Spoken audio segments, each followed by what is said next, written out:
خوب دوستان گلم، عزیزای دلم، حالتون چطوره برای بچه ها؟ میدونی که سالاد خیلی خوشمزه است که پای هر غذایی واقعا عالیه. من ببخشید که با دست نشون میدم، خیارهای سالاد من با این رنده اینجوری کردم، میبینی؟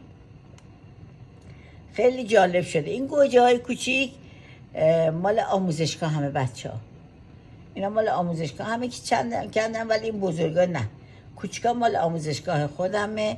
کاهو داره بچه ها، خیار داره، گوجه فرنگی داره، لیمو ترش داره و روغن زیتون.